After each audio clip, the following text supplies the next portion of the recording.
అక్క చెల్లి జీవితం 5. కుసుమ తాను చెప్పినట్టుగా వెన్నెల మదన్లని తనతో పాటు లాయర్ దగ్గరికి తీసుకుని వెళ్లి, లాయర్ గారు, మీకు ఫోన్లో చెప్పాను కదా విషయమంతా. ఇదిగో ఇతనే ఆ మదన్. మా పేర్ల మీద ఉన్న ఆస్తిని అంతా ఇతని పేరు మీదకి మార్చడమే మీరు చేయవలసిన పని. మేమేం చెయ్యాలో చెప్పండి, ఎక్కడ సంతకం పెట్టమన్నా పెడతాం. కానీ ఈ పని వీలైనంత తొందరగా అయిపోవాలి. అమ్మా, మనం ఆస్తి మొత్తం మదనంకులకిస్తే మనం ఎక్కడుంటామమ్మా? అదేంటి అలా మాట్లాడతావు? మదన్తోనే ఉంటాం. దాంట్లో ఆలోచించడానికేముంది? నువ్వు అనవసరంగా ఆలోచించడాలు మానేసి నేను చెప్పింది చెయ్యి చాలు. సరే లాయర్ గారు, ఎప్పుడు రమ్మంటారు? లాయర్ ఫోన్ చేసి చెప్తాను అనడంతో అందరూ అక్కడ్నుంచి వెళ్లిపోతారు. చాలా థ్యాంక్స్ కుసుమ. నా కోసం నువ్వింతలా కష్టపడుతున్నావు. నీకు ఎలా థ్యాంక్స్ చెప్పాలో కూడా అర్థం కావడం లేదు. నాకు నువ్వు థ్యాంక్స్ చెప్పడం ఏంటి మదన్? నువ్వు నా భర్తవి. నేను నీకు చేసింది హెల్ప్ అంటారా? భార్య చేసిన పనికి థ్యాంక్స్ చెప్తారా? సరే పద, త్వరగా ఇంటికి వెళ్ళాలి, చాలా పనులున్నాయి అని అనడంతో మదన్ కారు స్పీడ్ ఇంకొంచెం పెంచుతాడు.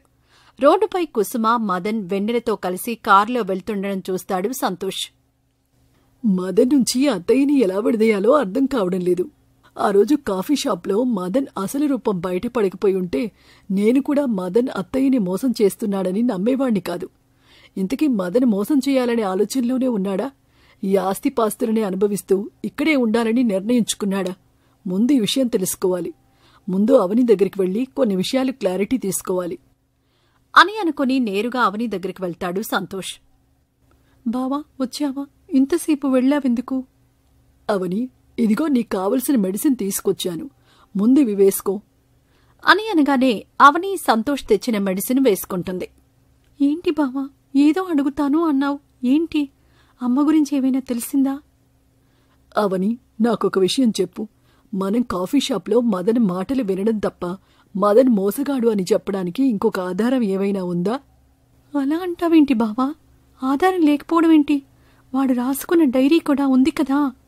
అలాంటి వాణ్ణి పట్టుకుని మోసగాడైనా అంటావేంటి? అంటే నేను వాడు నచ్చక ఇలా వాడి మీద మోసగాడనే ముద్ర వేస్తున్నాను అంటావా? అయినా మీ మొగబుద్ధి అంతా ఇంతే. ఆడదాన్ని మోసం చేయడమే మీ ఎజెండా. దానికి ప్రేమ, పెళ్లి అని పేర్లు వేరు, అంతే. నేను అడిగింది ఫిల్ ఇన్ బ్లాంక్స్ క్వశ్చన్ మాత్రమే. ఇలా ఎస్సే ఆన్సర్ చెప్పకు. సరే, ఫుడ్ తినేద్దాం పదా, బయట వేరే పనులున్నాయి అని అవనీని తీసుకుని వెళ్లి తింటూ ఉంటాడు సంతోష్. బావా, చెల్లితో మాట్లాడాలని అనిపిస్తోంది బావా. కాని చెల్లి అమ్మ మాట విని నాతో మాట్లాడడం లేదు. కాని ఎలాగైనా దాంతో మాట్లాడాలి బావా.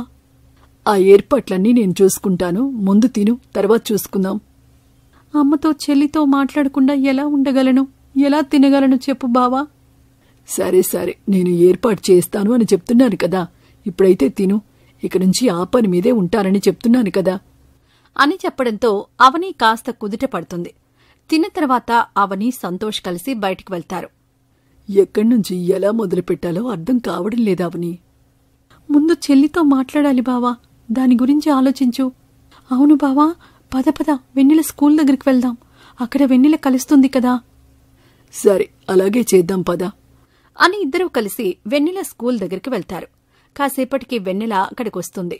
అవని పట్టరాని ఆనందంతో వెన్నెల దగ్గరికి వెళ్తుంది.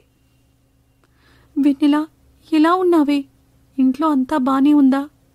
అక్క, నువ్వెలా ఉన్నావు? నన్ను వదిలిపెట్టి ఎందుకు వెళ్ళిపోయావక్క? నువ్వు లేకుండా నేనెప్పుడైనా ఉన్నానా? నేనెంత మిస్ అవుతున్నానో తెలుసా? పద అక్క, ఇంటికి వెళ్ళిపోదాం. లేదు వెన్నెల, అమ్మని మోసం చేస్తున్న ఆ రాక్షసుడి అంతు తేల్చే వరకు నేనింటికి రాను. నన్ను ఇంటి నుంచి గెంటేసిన అమ్మాయి నన్ను అర్థం చేసుకుని ఇంటికి తీసుకొచ్చిన రోజే నేను తిరిగి ఇంటికొస్తాను. అప్పటి వరకు నేనింటికి రాను. అవును, ఆ మదన్ ఇంకా ఆస్తిని కాజేయడానికి ప్రయత్నాలు చేస్తున్నాడా? నువ్వు జాగ్రత్త సుమి. అక్క, నీ ప్రేమంతా మా మీద లేక ఆస్తి మీదనా అర్థం కావడం లేదు. మదన్ అంకుల్ మాతో బానే ఉంటున్నాడు, నీతో కూడా బాగానే ఉన్నాడు కదా. కొద్ది రోజుల క్రితం వరకు నువ్వు ఆయనతో బాగానే ఉన్నావు. అమ్మ ఆయనకి ఆస్తి ఇస్తాను అనగానే నీ ప్రవర్తన మారిపోయింది. నీకు మా మీద ప్రేమ లేదక్కా, ఆస్తి మీద మాత్రమే ఉంది. నువ్వు అంటున్న మదన్ అంకుల్ మాకు ప్రేమగానే కనిపిస్తున్నాడు. నువ్వే మాకు అవకాశవాదిలా కనిపిస్తున్నావు. నేను వెళ్ళొస్తానక్కా, స్కూల్ టైం అయింది అని వెన్నెల స్కూల్లోకి వెళ్ళిపోతుంది. బావా, ఏంటి బావా ఇది? వెన్నెల నన్ను అవకాశవాదిని అంటుంది. నేను ఆలోచించేది ఫ్యామిలీ గురించే కదా. అయినా కూడా నేను అవకాశవాదిలా కనిపిస్తున్నానా? నాది స్వార్థమా? వెన్నెల మాటలు వింటుంటే చాలా బాధగా ఉంది బావా. అవని, నేను 2 ప్రశ్నలు అడుగుతాను, సూటిగా సమాధానం చెప్పు. మొదటి ప్రశ్న, నువ్వు దేని గురించైనా ఆశించి నీ కుటుంబాన్ని ప్రేమిస్తున్నావా? ఎవరైనా అలా ప్రేమిస్తారా బావా? ఫ్యామిలీ కాబట్టి ప్రేమిస్తాం, దాంట్లో ఆశించడానికి ఏముంటుంది? రెండవ ప్రశ్న, నీ ఫ్యామిలీకి ఏదైనా మంచి చేయాలి అనుకుంటే దానికి వాళ్ళని అడిగి పర్మిషన్ తీసుకుని చేస్తావా, లేక వాళ్ళకి మంచి అనుకుంటే ఎంతటి రిస్క్ అయినా తీసుకుంటావా? ఫ్యామిలీకి మంచి జరుగుతుందంటే ఎంతటి రిస్క్ అయినా తీసుకుంటాను. ఎవరైనా అంతే కదా బావా. అదిగో మనల్ని చూస్తున్న వాళ్ళు కూడా అంతే కదా. ప్రతిరోజు ఫ్యామిలీ కోసం వాళ్ళెంతలా కష్టపడుతున్నారో చూడు. అంత కష్టపడుతూ మన వీడియో చూస్తున్నారంటే మనం కూడా వాళ్ళ ఫ్యామిలీయే అని అర్థం కదా బావా. ఖచ్చితంగా మనం వాళ్ళ ఫ్యామిలీనే, వాళ్ళు మన ఫ్యామిలీనే. చూడవని, ఎవరైనా ఫ్యామిలీ కోసం ఎంత దాకైనా వెళ్తారు. కొన్నిసార్లు మనం చేసే మంచి కూడా ఎదుటివారికి కొంత చెడులా కనిపించొచ్చు. అలాగని మనం చేసే మంచిని ఆపేయలేం కదా. ఇప్పుడు నువ్వు కూడా అదే పరిస్థితుల్లో ఉన్నావు. నువ్వు మీ అమ్మ చెల్లి కోసం మంచి చేయడానికే ప్రయత్నిస్తున్నా అది వాళ్ళకి మంచిలా కనిపించటం లేదు. అలాగని నువ్వు చేసే పని చేయడం మానేస్తావా? లేదు కదా. నీ పని నువ్వు చెయ్యి. వాళ్ళకి మంచి జరగడమే నువ్వు కోరుకున్న ఫలితం. అవును బావా, వాళ్ళకి ఏ ఇబ్బంది కలగకుండా ఉంటే అదే చాలు. సరే పద, నాకు కూడా ఈ పని ఎక్కడి నుంచి మొదలు పెట్టాలో ఒక ఆలోచన వచ్చింది. ఏంటి బావా అది? ఈ పనిని మీ ఇంటి దగ్గర నుంచే మొదలు పెట్టాలి. పద, మీ ఇంటికి వెళ్దాం. అమ్మ నన్ను చూసి చిరాకు పడ్డం నేను చూడలేను బావా. ఇంటికి వెళ్ళడం వద్దు బావా, ప్లీజ్ బావా. అవని చెప్పింది విను, పద అని అవనిని తీసుకొని అవని వాళ్ళ ఇంటి దగ్గరికి వెళ్తాడు సంతోష్. అవని, నేను చెప్పేది జాగ్రత్తగా విను. నువ్వు నేరుగా ఇంట్లోకి వెళ్ళు. మీ అమ్మని కలువు. ఎట్టి పరిస్థితుల్లో కూడా మదన్ కంటపడకూడదు. మీ అమ్మ దగ్గరికి వెళ్ళి మదన్ గురించి ఏం మాట్లాడకుండా సారీ చెప్పు. అమ్మ కోప్పడితే, కోపం తగ్గకుండా తిడితే? అవని, ఆవిడ మీ అమ్మ. అవని, పిల్లల మీద ఏ అమ్మ కోపమైనా నీటి పొడుగలాగానే. ఎంత పెద్దగా కనిపించినా క్షణాల పాటే ఉంటుంది. కొంతసేపటికి దాని ఆనవాళ్లు కూడా ఉండవు. నువ్వు సారీ చెప్పి చూడు. మీ అమ్మ నువ్వు ఇన్ని రోజులు లేవన్న బాధనంతా చూపిస్తుంది. ఇదిలా ఉంచితే నువ్వు ముఖ్యంగా గుర్తుపెట్టుకోవాల్సింది ఏంటంటే, నువ్వు మదన్ కంట పడకూడదు. ఎందుకంటే నువ్వొచ్చావని మదన్కి తెలిస్తే మీరిద్దరూ ఏం మాట్లాడుకుంటున్నారో అని దృష్టంతా మీ మీదే పెట్టి బయటకు రాడు. వాడు బయటకొస్తేనే నేను వాణ్ణి ఫాలో అయి ఎక్కడికి వెళ్తున్నాడో ఏం చేస్తున్నాడో అని తెలుసుకోవడానికి వీలుంటుంది. నువ్వొచ్చావని తెలిస్తే ప్లాన్ అంతా ఫెయిల్ అయ్యే ఛాన్స్ ఉంది. ఆ మాత్రానికి నేను లోపలికి వెళ్ళడం దేనికి? అవని, నువ్వు మీ అమ్మని మిస్ అవ్వడం, రోజూ బాధపడ్డం నేను చూడలేకపోతున్నా. చిన్ననాటి నుంచి మీ అమ్మ చెయ్యి వదలకుండా పెరిగిన నువ్వు మీ అమ్మ కోపాన్ని తట్టుకోలేకపోతున్నావని అర్థమవుతోంది. అందుకే అది మాత్రమే కాదు, మదన్ని బయట నేను చూసుకోగలను, కానీ అతని ఇంట్లో నుంచి ఏవైనా చేస్తే నువ్వు వాణ్ణి కంట్రోల్ చేయగలవు కదా, అది ఇంకొక కారణం. సరే, ఆలస్యం చేయకుండా నువ్వింట్లోకి వెళ్ళు అవని. మిగతాది నేను చూసుకుంటాను అని చెప్పగానే అవని ఇంట్లోకి వెళ్తుంది. నెమ్మది నెమ్మదిగా మదనికి కనిపించకుండా వెళ్లాలని ఇంటి వెనక నుంచి వెళ్తుండగా అవని వచ్చే దారిలోనే కుర్చీ వేసుకుని కూర్చుని ఉంటాడు మదన్. మదన్ని చూసిన అవని ఒక్కసారిగా అవాక్కైపోయింది. రామ్మా, బంగారు తల్లి, ఇన్ని రోజులు ఇంటికి దూరంగా ఎలా ఉండగలిగావమ్మా? మీ మీద బెంగతో ముద్ద కూడా నోట్లోకి దిగలేదు తెలుసా? నువ్వు లేని ఇల్లు కలలేకుండా పోయింది తల్లి. నా బంగారు తల్లి కదా, ఇప్పటికైనా వచ్చావు, చాలా సంతోషం అమ్మా. ఇలాంటి మాటలు ఎక్స్పెక్ట్ చేస్తున్నావా నా అవని బంగారం? ఇలాంటి మాటలకి చిన్న ఛాన్స్ కూడా లేదు. నా గురించి అంతా తెలుసుకుని నువ్వు నా కళ్ల ముందు లేకపోతే నాకెంత కంగారుగా ఉంటుందో తెలుసా? నువ్వు బయట ఏదైనా ప్లాన్ చేస్తున్నావా లేక ఇంకేం చేస్తున్నావో అని అనుక్షణం కంగారుతో చచ్చా తెలుసా? ఇప్పటికైనా వచ్చి నా కంగారు తగ్గించావు, సంతోషం. పద, మీ అమ్మ దగ్గరికి వెళ్దాం అని అనేసరికి అవని అక్కడ జరుగుతున్న పరిణామానికి బిత్తరపై చూస్తుంది. వెంటనే మదన్ అవని చేయి పట్టుకుని కుసుమ దగ్గరికి తీసుకుని వెళ్తాడు. కుసుమా, చూడు ఎవరిని తీసుకొచ్చానో. అమ్మా, అవని తల్లి, వచ్చావా? ఏదో కోపంలో ఒక్క మాటంటే నిజంగా ఇల్లు వదిలి వెళ్ళిపోతావా? ఒక్కరోజంటే ఒక్కరోజైనా ఈ అమ్మ గుర్తుకు రాలేదా? నువ్వు లేకుండా నేనెలా ఉండగలననుకున్నావే? రామ్మా బంగారు తల్లి, ఇన్ని రోజులు ఇంటికి దూరంగా ఎలా ఉండగలిగావమ్మా? నీ మీద బెంగతో ముద్ద కూడా నోట్లోకి దిగలేదు తెలుసా? నువ్వు లేని ఇల్లు కలలేకుండా పోయింది తల్లి. నా బంగారు తల్లి కదా, ఇప్పటికైనా వచ్చావు, చాలా సంతోషమమ్మా. ఎన్ని రోజులైందో నీకు అన్నం తినిపించి. ఎప్పుడనగా తిన్నావో ఏమో, పద అన్నం తినిపిస్తా అని అవనిని తీసుకుని వెళ్తుంది కుసుమ. వాళ్ళు వేసుకున్న ప్లాన్ అంతా ఫెయిల్ అయిందని అర్థమైన అవని లోపల టెన్షన్ పడుతూ ఉంటుంది. ఈ విషయం సంతోష్కి ఎలా చెప్పాలో అర్థం కాక కంగారు పడుతూ ఉంటుంది. లోపల ఏం జరుగుతుందో తెలియని సంతోష్ ఇంటి బయట మదన్ ఏ క్షణమైనా బయటకు రావచ్చన్న ఆలోచనతో ఎదురుచూస్తూ ఉంటాడు. అయ్యో, బావకి ఈ విషయం నేనెలా చెప్పాలి? మదన్ నేను ఇంట్లో ఉన్నంతసేపు బయటికి వెళ్ళడు. ఎలాగైనా మదన్ని బయటకు పంపించాలి. ఏం చెయ్యాలి అని ఆలోచనలో పడిపోతుంది. అలాగే చాలా సమయం గడిచిపోతుంది. చాలాసేపటి తర్వాత మదన్ ఫోన్లో కంగారుగా అరుస్తూ మాట్లాడడం గమనిస్తుంది అవని. ఇదేదో మనకు అవసరమయ్యేలా ఉందే. ఎలాగైనా ఎవరితో మాట్లాడుతున్నాడో, ఏం మాట్లాడుతున్నాడో విని తీరాలి అని అనుకుంటూ మదన్కి కనిపించకుండా మదన్ దగ్గరికి వెళ్తుండగా అప్పుడే స్కూల్ నుంచి వచ్చిన వెన్నెల అవనిని చూసి సంతోషంతో అరుస్తూ పరిగెత్తుకుంటూ వస్తుంది. అక్కా, అక్కా, వచ్చావా? ఎన్ని రోజులైందక్కా నిన్ను ఇలా ఇంట్లో చూసి. ఈరోజు నాకు చాలా హ్యాపీగా ఉందక్కా అని వెన్నెల సంతోషంతో అరుస్తూ మాట్లాడేసరికి మదన్ మాటలు వినాలనుకున్న అవని ప్రయత్నం విఫలమైపోతుంది. చెల్లి, ఇన్ని రోజులు మీకు దూరంగా ఎలా ఉన్నానో కూడా అర్థం కావడం లేదు. ఇంకెప్పుడూ మిమ్మల్ని విడిచి వెళ్లేది లేదు. ఇక ఏ అడ్డు వచ్చినా, ఏం జరిగినా మీతోనే, మీ దగ్గరే ఉంటాను అని చెప్తుంది. మదన్ అదే ఆవేశంగా ఫోన్ మాట్లాడుతూనే కారులో బయటకు వెళ్ళిపోతాడు. మదన్ బయటకు వెళ్లడం చూసిన అవని కాస్త కుదుట పడుతుంది. అలా మదన్ బయటకు వెళ్లగానే బయటే మదన్ రాక కోసం ఎదురుచూస్తూ ఉన్న సంతోష్ మదన్కి అర్థం కాకుండా మదన్ వెంటే వెళ్తూ ఉంటాడు. అలా వెళ్లిన మదన్ నేరుగా పద్మ ఇంటికి వెళ్తాడు.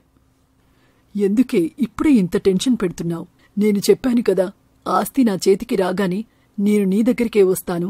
మనం ఇక్కడ లేకుండా ఎక్కడికైనా వెళ్లిపోయి హాయిగా బ్రతుకుదామని. మళ్ళీ ఎందుకు ఊరుకూరికే సతాయిస్తూ ఉంటావు? ఓహో, ఈ మదన్ అసలు ప్లాన్ ఇదన్నమాట. ఇక్కడ్నుంచి డబ్బులు, ఆస్తులు అన్నీ కొట్టేసి ఈవిడితో సెట్ అయిపోవాలన్నది ఇతడి ప్లాన్ అన్నమాట. దీన్ని ఎలాగైనా అడ్డుకోవాలి. ఫస్ట్ ఇదే ఒక ప్రూఫ్ లాగా ఉంచుకోవాలి అని అనుకుని తన ఫోన్ తీసి మదన్ పద్మ మాట్లాడుకోవడాన్ని వాళ్ళకి కనిపించకుండా వీడియో తీస్తూ ఉంటాడు. మదన్ పద్మ ఆస్తి కొట్టేయడం గురించి ప్లాన్ వేసుకుంటూ ఉండగా కుసుమ మాత్రం ఆస్తంతా మదన్ పేరు మీద రాయడానికి ప్రయత్నాలు చేస్తూ ఉంటుంది. అవని, వెన్నెల, మీరిలా రండి, మీకొక విషయం చెప్పాలి. ఏంటమ్మా, ఏదో చెప్తాను అని పిలిచావు? అదేం లేదమ్మా, ఇంకొద్ది రోజుల్లో అక్క పెళ్లి చేద్దామనుకుంటున్నా. అక్కకి ఇవ్వవలసిన కట్నం అక్కకిచ్చేసి మిగిలిందంతా మదనంకులకి ఇచ్చేద్దామనుకుంటున్నా. ఆయన బిజినెస్ సక్సెస్ అయితే మనం సక్సెస్ అయినట్టే కదా. అమ్మా, పెళ్లి గురించి నేనే మాట్లాడాలని అనుకున్నాను. కాని ఇప్పుడు సరైన సమయం కాదని నాకనిపించి ఆగిపోయాను. ఇప్పుడు సమయం వచ్చింది కాబట్టి మాట్లాడుతున్నా. నేను సంతోష్ బావని ప్రేమించాను. బావకి మనం తప్ప ఎవరున్నారమ్మా? మాకే ఆస్తిపాస్తులు వద్దు. నువ్వు చెల్లి మాతో ఉంటే అంతే చాలు. ఈ విషయం నీకు ఎన్నోసార్లు చెప్పాలని అనుకున్నానమ్మా, కానీ భయమేసి ఆగిపోయాను. ఇప్పుడు నువ్వు పెళ్లి అనేసరికి చెప్పకుండా ఉండలేకపోయాను. పిచ్చి అవని, ఇప్పటివరకు ఈ విషయం నాకు తెలియకుండా ఉందని నువ్వు అనుకున్నావా? నాకు మీ ఇద్దరి విషయం ఎప్పుడో తెలుసు. మీ అంతటా మీరు బయటపడే వరకు నేనెదురుచూస్తూ ఉన్నానంతే. నాకు ఈ పెళ్లికి ఏ అభ్యంతరం లేదు. నాది మాత్రం ఒక కండిషన్ అమ్మా. పెళ్లి రిజిస్టర్ ఆఫీసులో జరగాలి. ఏ ఆస్తి నాకొద్దు. మీరు మాత్రమే నాకు కావాలి. పిచ్చిదానా, నిన్ను కాదని మేమెక్కడికి వెళ్తామే అని ఇద్దరు పిల్లలని హత్తుకుంటుంది కుసుమ. అదే సమయానికి మదన్ అక్కడికొస్తాడు. కుసుమ, చాలా టెన్షన్గా ఉంది. చిన్న ప్రాబ్లం వల్ల ఇప్పటివరకు చేసిందంతా వేస్ట్ అయ్యేలా ఉంది. ఏం చేయాలో అర్థం కావడం లేదు. నువ్వు కంగారు పడేది లేదు మదన్. అందరితో మాట్లాడేశాను. రేపు ఉదయాన్నే వెళ్లి అన్ని డాక్యుమెంట్స్ నీ పేరు మీదకు మార్పించేస్తాను. అప్పుడు నువ్వు షూరిటీ చూపించి నీ బిజినెస్ కాపాడుకోవచ్చు. ఇప్పుడేమీ ఆలోచించకుండా వెళ్లి రెస్ట్ తీసుకో అని చెప్పి మదన్ని రూంలోకి పంపించేస్తుంది. తర్వాత తన ఇద్దరు పిల్లలకు ఎంతో ప్రేమగా అన్నం తినిపించి వాళ్ల దగ్గరే పడుకుని పిల్లల ప్రేమకి మురిసిపోతూ ఉంటుంది. తర్వాత రోజు ఉదయాన్నే మదన్ని తీసుకుని అన్ని డాక్యుమెంట్స్ అతని పేరు మీదకు మార్పించడానికి తీసుకుని వెళ్తుంది. సరిగ్గా అదే సమయానికి సంతోష్ అక్కడికొస్తాడు. అత్తయ్య, ఒక్క నిమిషం ఆగండి. మీరు సంతకం చేసే ముందు ఒక్క నిమిషం ఈ వీడియో చూడండి. ఎక్కడ సైన్ చేయాలో మీకే అర్థమవుతుంది అని మదన్, పద్మ మాట్లాడుకున్న వీడియో చూపిస్తాడు సంతోష్. మదన్, నీకింకొక 2 రోజులు మాత్రమే టైం. అన్ని ఆస్తిపాస్తులు నీ పేరు మీదకు మార్పించుకొని వచ్చావా బాగుంటుంది. లేదంటే నేనే కుసుమ దగ్గరకొచ్చి దాన్ని చంపేసి భర్తగా ఆస్తిపాస్తులన్నీ నీకు దక్కేలా చూస్తాను. దాని పిల్లలు ఎక్కడో రోడ్డు మీద అడుగు తిని బ్రతుకుతారు. లేదంటే అందంగానే ఉంటారు కదా, ఏ డబ్బున్న వాడికినో అమ్మేస్తే మనకి కావలసినంత డబ్బిచ్చేస్తాడు. వాళ్ళని కూడా డబ్బుల్లాగా మార్చుకోవచ్చు మనం. 2 రోజులు టైం ఇచ్చావు కదా, అది చాలు. ఈ 2 రోజుల్లో పని కాకపోతే నువ్వన్నట్టే చేద్దాం. పెద్దమ్మాయిని ఎవరికి ఇవ్వడం ఎందుకు, మన దగ్గరే ఉంటుంది. నువ్వు లేనప్పుడు నా సరదా తీరుస్తుందిలే. చిన్నదాన్ని నువ్వన్నట్టే అమ్మేద్దాం. వీడియోలో వాళ్లు మాట్లాడుకోవడం చూసిన కుసుమ మదన్ని చంపలు పగిలేలా కొట్టేస్తుంది. నువ్వు నన్ను చంపుతా అన్నప్పుడు కూడా నా కోపం రాలేదురా. నా పిల్లలని అంత నీచంగా మాట్లాడతావా? నీచుడా, నీ మొహం చూసినా పాపమే. ఇంకొక క్షణం కూడా నువ్వు నా ముందుండడానికి వీల్లేదు. నిన్ను నమ్మి నా ఇంట్లో పెట్టుకున్నాను చూడు, నా చెప్పుతో నేనే కొట్టుకోవాలి. ఇవన్నీ తెలిసే అవని నీ గురించి చెప్తుంటే పిచ్చిదానిలా దాన్ని ఇంట్లోంచి తరిమేసిన మూర్ఖురాలిని నేను. అది కాదు కుసుమ, నేను చెప్పేది ఒక్కసారి విను. నోర్ము ఈ వెధవ.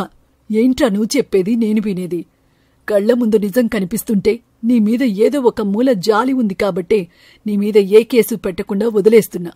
ఇంకొక క్షణం నా ముందు నించున్నావంటే నువ్విప్పటి వరకు విని కూడా ఉండని కేసులు నీ మీద పెట్టించగలను, జాగ్రత్త అని కుసుమ గట్టిగట్టిగా అరిచేసరికి కుసుమ అన్నంత పని చేసేలా ఉందని మదన్ అక్కడ్నుంచి వెళ్లిపోతాడు. నేనుగా పద్మ దగ్గరికి వెళ్లి జరిగిన విషయం అంతా చెప్తాడు. పద్మ, ఇప్పుడు నాకంటూ ఉన్న దిక్కు నువ్వు మాత్రమే. నీ మీదే ఆశలన్నీ పెట్టుకుని వచ్చాను. ఎంతో ప్రయత్నించాను, కానీ లాస్ట్ సెకండ్లో వాడెవడో వచ్చి మన ప్లాన్ అంతా బయటపెట్టాడు. అయినా డబ్బులు లేకపోతే ఏంటి పద్మ, నిన్నేదో ఒక పని చేసి నేను చూసుకోగలను. ఏంటి, ఏదో ఒక పని చేసి చూసుకుంటావా?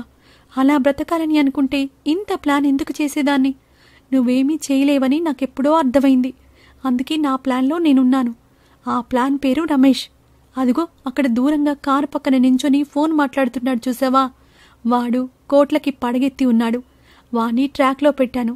నన్ను పెళ్లి చేసుకోవడానికి రెడీగా ఉన్నాడు. నీలా వేరే వాళ్ల డబ్బులు కాదు, వాడివే డబ్బులు. వాణ్ణి పెళ్లి చేసుకుంటే వాడి భార్యగా వాడి డబ్బంతా నాదే. రూపాయి లేని వాడివి నువ్వు. నాకేం అవసరం, పోరా అని రమేష్ దగ్గరికి వెళ్తూ ఉండగా మదన్ పద్మని వెనక్కి లాగి, అంటే ఏంటి? ఇప్పుడు నాకంటే వాడి డబ్బే నీకు ముఖ్యమా? డబ్బు ముఖ్యమా ఏంటి? డబ్బే ముఖ్యం. అంటే మన ప్రేమ? తొక్కలో ప్రేమ. ప్రేమ అన్నం పెడుతుందా, బట్టలు కొనిస్తుందా, లగ్జరీ లైఫ్ ఇస్తుందా? దేనికి పనికిరాని ప్రేమని నీ దగ్గరే పెట్టుకో. నాకన్నింటికీ పనికొచ్చే డబ్బులు కావాలి. నేను మన గురించి వాడికి చెప్పేస్తా అని అనగానే పద్మ గట్టిగా అరవడంతో రమేష్ పరుగున అక్కడికొస్తాడు. రమేష్, వీడెవడో నా చేయి పట్టుకుని లాగుతున్నాడు. ఏంటి, వాడి దగ్గర డబ్బుంటే వాడెక్కువయ్యాడా? రేయ్, దీన్ని నేను ప్రేమించాను. గట్టిగా మాట్లాడితే పెళ్లి మాత్రమే చేసుకోలేదు. ఇన్ని రోజులు నాకు డబ్బొస్తుందని నాతో ఉంది. ఇప్పుడు నీ దగ్గర డబ్బుందని నీ దగ్గరకొస్తుంది. రేపు నీకంటే డబ్బు వేరే వాడి దగ్గర ఉంటే వాడి దగ్గరికి వెళ్లదని ఏంటి నమ్మకం? ఇలా చేసేదాన్ని భార్య అని ఎవ్వరూ అనరు. ఏమంటారో తెలుసు కదా? ఏంటి డార్లింగ్, వీడెవడో నీ ముందే నా గురించి ఇంత దారుణంగా మాట్లాడుతుంటే చూస్తూ ఉన్నావు. వీడి మాటలన్నీ నమ్ముతున్నావా? అంటే నన్నే అనుమానిస్తున్నావా? అని అనగానే రమేష్ తన మనుషులను పిలిచి మదన్ని ఇష్టం వచ్చినట్టు కొట్టేసి రోడ్డు మీద పడేస్తాడు. వంటి మీద దెబ్బలతో ఎక్కడికి కదల్లేని మదన్ అక్కడే రోడ్డు పక్కన ఉండిపోతాడు. ఎటూ కదల్లేక తనను చూసే దిక్కు కూడా లేక ఉన్నచోటు నుంచి కదలకుండా అక్కడే ఉంటాడు. అలా 2-3 రోజులు గడిచిపోతాయి. లేచే ఓపిక లేదు, కదలడానికి ఒంట్లో శక్తి కూడా లేదు. తన వాడు అని చెప్పుకునే ఒక మనిషి కూడా లేడు. చివరాఖరికి ప్రయత్నంగా తన స్నేహితుడికి ఫోన్ చేస్తాడు మదన్. ఫోన్లో జరిగిందంతా చెప్తాడు. రే ఆపరా. ఇప్పటి వరకు నాకెంతో కొంత డబ్బొస్తుంది అన్న ఆశతో నువ్వు చెప్పిన దానికి తప్పని తెలిసినా తలాడించాను. ఇక ఆ డబ్బే నీ దగ్గర లేనప్పుడు నువ్వు గాయాలతో ఉంటే నాకేంటి, అడుక్కు తింటే నాకేంటి? పెట్టేరా ఫోన్ అని ఫోన్ పెట్టేస్తాడు మదన్ స్నేహితుడు. మదన్ చేతిలో ఉన్న ఫోన్ని కూడా ఎవడో లాక్కెళ్లిపోతాడు. ఆకలి బాధతో అడుక్కోవడం మొదలు పెడతాడు మదన్. రోడ్డు పక్కన అడుక్కు తిని బ్రతుకుతుంటాడు. కొద్ది రోజుల తరువాత అవని పెళ్లి చేయాలని నిశ్చయించుకున్న కుసుమ అవని, సంతోష్ వెన్నెలని తీసుకుని షాపింగ్కి వెళ్తుంది. మదన్ని చూడకుండానే దారి వెంట ఉండే బిచ్చగాడు అనుకుని చేతిలో చిల్లర వేసి వెళ్లిపోతుంది. నీ పెళ్లి ఎంత ఘనంగా చేస్తానో చూడు తల్లి. కనీసం ఇంకొక 3 తరాలు నీ పెళ్లి గురించి మాట్లాడుకోవాలి అని కుసుమ మాట్లాడ్డం విన్న మదన్ తనలో తాను ఇలా అనుకుంటాడు. నేను చేసిన మోసాలే నన్ను ఈ స్థితికి తీసుకొచ్చాయి. వాళ్ల నిజాయితీనే వాళ్ళను కాపాడింది. అయినా ఈ నా బ్రతుకే సుఖం. దేని గురించి బాధపడవలసిన అవసరం ఇంతకన్నా దిగజారడానికి ఏమీ లేదు. పూటకి తిండి దొరికితే అదే సంతోషం అని అనుకుంటాడు మదన్. కుసుమ కొద్ది రోజులకే అవని, సంతోష్ల పెళ్లి ఎంతో ఘనంగా జరిపిస్తుంది. అవని తన ఆస్తినంతా వెన్నెల పేరు మీద రాసేసి తల్లి దగ్గరే ఉంటూ వాళ్లకు నచ్చిన పని చేసుకుంటూ బ్రతుకుతూ ఉంటారు.